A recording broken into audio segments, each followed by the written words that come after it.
এখানে বাংলায় আমরা কোনোদিন ভাবতে পারি ইউপির মতন যে যখন কেউ হকার বা দোকানদার তার নিজের নাম লিখে রাখতে হবে যে কোন সম্প্রদায়ের মানুষ কোন সম্প্রদায়ের দোকান থেকে কিনবে, সেইটা আজকে সুনিশ্চিত করতে হবে।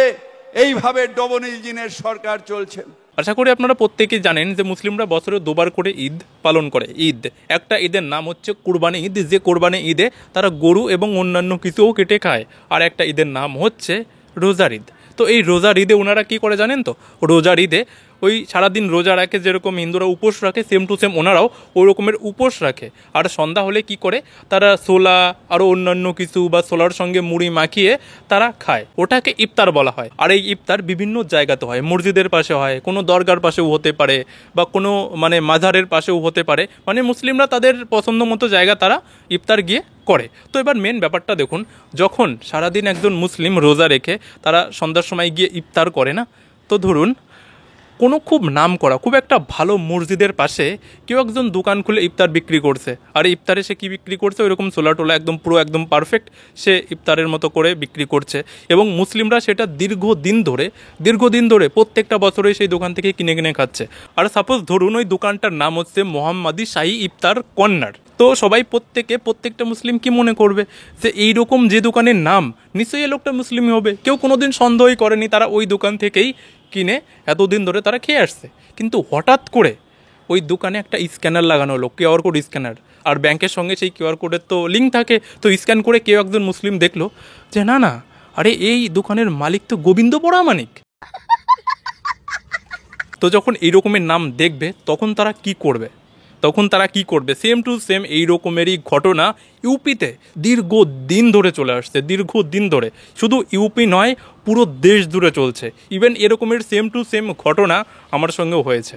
জানেন তো, আমি একটা দোকান থেকে দীর্ঘদিন ধরে জিনিসপত্র কিনতাম। হঠাৎ করে একদিন, বিশ্বাস করুন, আমি বিশেষ করে ক্যাশেই পেমেন্ট করতাম, হঠাৎ একদিন অনলাইন পেমেন্ট করতে গিয়ে ভাই বিশ্বাস করুন দোকানে মা কালীর ফটো পর্যন্ত লাগানো রয়েছে,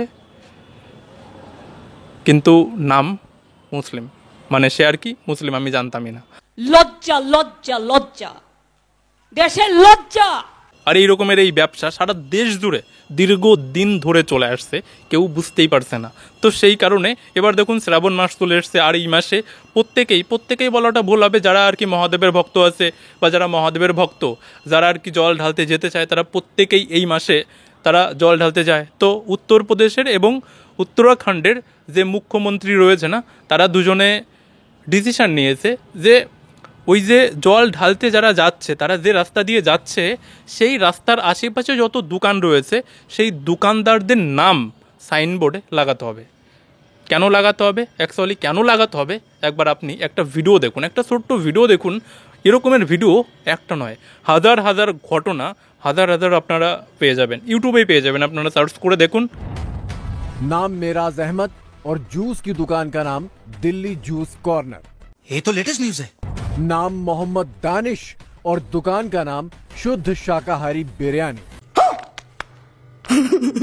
नाम मोहम्मद राशिद और ढाबे का नाम नीलकंठ फैमिली रेस्टोरेंट। একবার ভেবে দেখেছেন যে তার নাম কি আর তিনি দোকানের নামটা কিরকমের ভাবে কি রাখছে?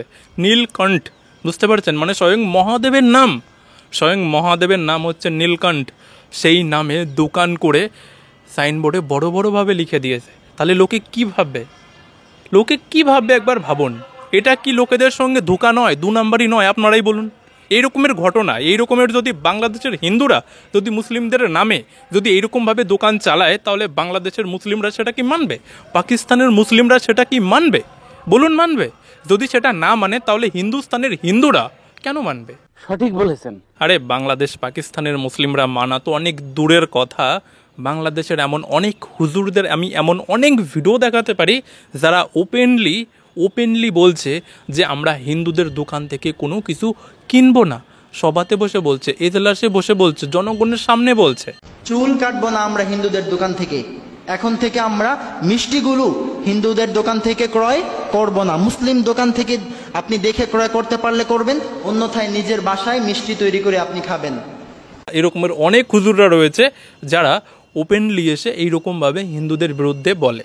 তো এবার যখন এখানে করছে তখনই এই সমস্ত লোকেদের, ফিরহাদ হাকিমের মতো লোকেদের খুবই গায়ে জ্বালা ধরছে। এখানে বাংলায় আমরা কোনোদিন ভাবতে পারি ইউপির মতন যে যখন কেউ হকার বা দোকানদার তার নিজের নাম লিখে রাখতে হবে যে কোন সম্প্রদায়ের মানুষ কোন সম্প্রদায়ের দোকান থেকে কিনবে, সেইটা আজকে সুনিশ্চিত করতে হবে।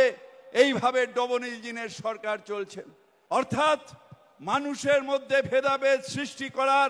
গত 21শে জুলাই, গত 2-3 দিন আগেরই 21শে জুলাই কি করেছে ফিরহাদ হাকিম এই সমস্ত কথাগুলো বলেছে যে উত্তরপ্রদেশে এইসব করছে। উত্তরপ্রদেশ সারা উত্তরপ্রদেশ জুড়ে নয়, যেখান দিয়ে ওই লোকগুলো যায়, যেখান দিয়ে তারা শিবের ভক্তগুলো যারা জল ঢালার জন্য যায়, যে রোডটা দিয়ে না, শুধুমাত্র ওই রাস্তার দুই পাশে যে দোকানগুলো আছে না, সেই দোকানগুলোর জন্য প্রযোজ্য।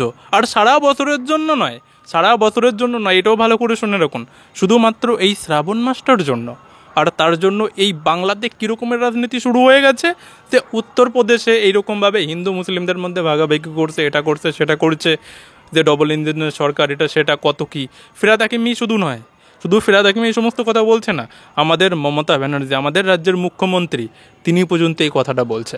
উত্তরপ্রদেশ আর উত্তরাখণ্ডে একটা নোটিফিকেশন বেরিয়েছিল কোনটা কার দোকান, হিন্দু না মুসলমান, শিখ না খ্রিস্টান, এগুলো লিখতে হবে।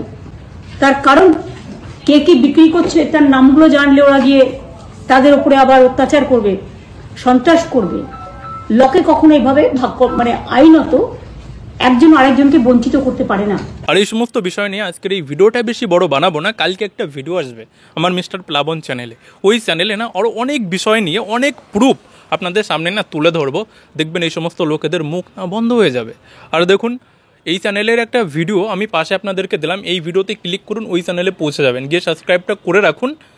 কালকে সন্ধ্যার সময় একটা ভিডিও আসছে। তো সবাই ভালো থাকবেন, বাই।